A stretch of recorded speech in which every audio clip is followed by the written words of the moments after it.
देश की राजधानी दिल्ली में किसानों का विरोध जारी है और आज भारत बंद भी है। आपको बता दें कि इसके पहले भी कई बार किसान आंदोलन हुए जिनकी रूपरेखा कुछ अलग प्रकार की होती थी। आइए जानते हैं पूर्व में और इतिहास में किस तरह से किसान अपनी मांगों को रखते थे और किस तरह से हुक्मरान जो है उनकी मुश्किलें बढ़ाते थे।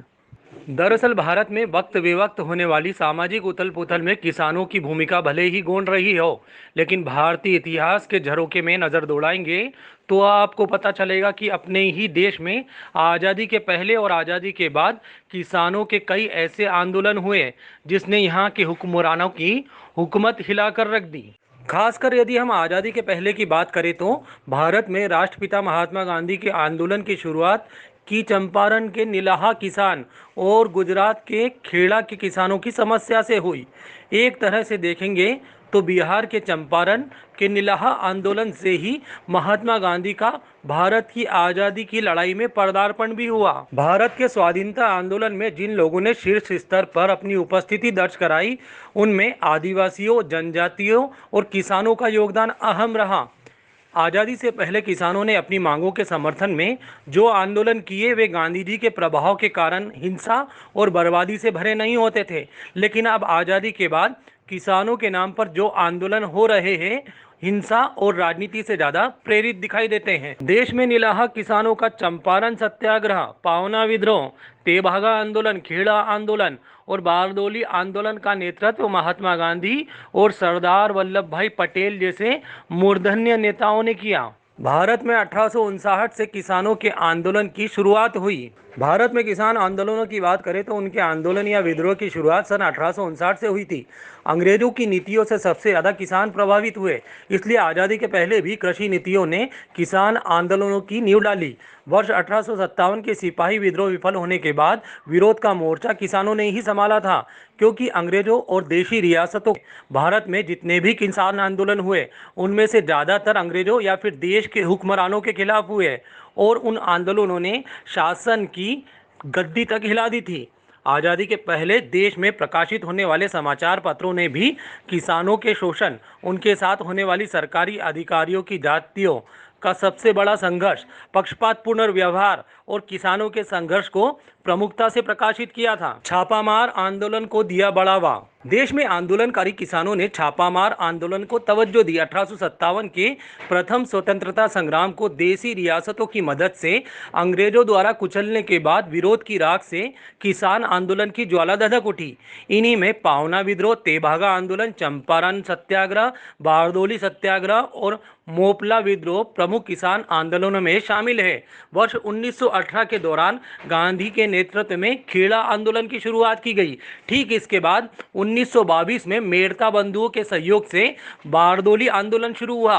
हालांकि इस सत्याग्रह का नेतृत्व सरदार वल्लभ भाई पटेल ने किया, लेकिन अंग्रेजी हुक्मरानों की चूल्हे हिलाने वाला सबसे अधिक प्रभावशाली किसानों का आंदोलन नीलाहा किसानों का चंपारण सत्याग्रह रहा। दक्कन का किसान आंदोलन।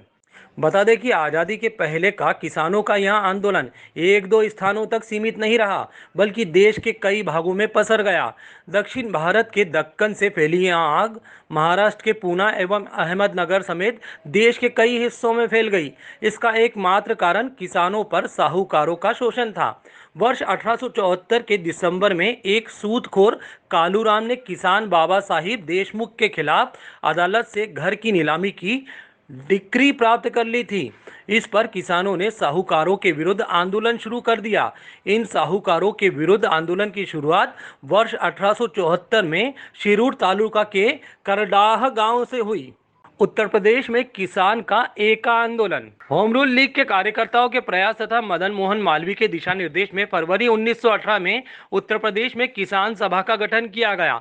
वर्ष 1919 के अंतिम दिनों में किसानों का संगठित विद्रोह खुलकर सामने आया। इस संगठन को जवाहरलाल नेहरू ने अपने सहयोग से शक्ति प्रदान की। उत्तर प्रदेश के हरदोई, बहराइच एवं सीतापुर जिलों में लगान में वृद्धि एवं उपज के रूप में लगान वसूली को लेकर अवध के किसानों ने एका आंदोलन नामक आंदोलन चलाया। मोपला विद्रोह। केरल के मालाबार क्षेत्र में मोपला किसानों द्वारा 1920 में विद्रोह किया गया। शुरुआत में यहां विद्रोह अंग्रेज हुकूमत के खिलाफ था। महात्मा गांधी, शौकत अली, मौलाना अबुल कलाम आज़ाद जैसे नेताओं ने इस आंदोलन में अपना सहयोग दिया। इस आंदोलन के मुख्य नेता के रूप में अली मुस्लियार उभर कर सामने आए। 1920 में इस आंदोलन ने हिंदू मुस्लिमों के बीच सांप्रदायिक हिंसा का रूप ले लिया और जल्द ही यह आंदोलन अंग्रेजों द्वारा कुचल दिया गया। कूका विद्रोह कृषि संबंधी समस्याओं के खिलाफ अंग्रेज सरकार से लड़ने के लिए बनाए गए कूका संगठन के संस्थापक भगत जवाहर मल थे। 1872 में इनके शिष्य बाबा राम सिंह ने अंग्रेजों का कड़ाई से सामना किया। बाद में उन्हें कैद कर रंगून भेज दिया गया, जहां पर 1885 में उनकी मौत हो गई। रामोसी किसानों का आंदोलन महाराष्ट्र में वासुदेव बलवंत फड़के के नेतृत्व में रामोसी किसानों ने जमींदारों के अत्याचारों के विरोध में विद्रोह किया।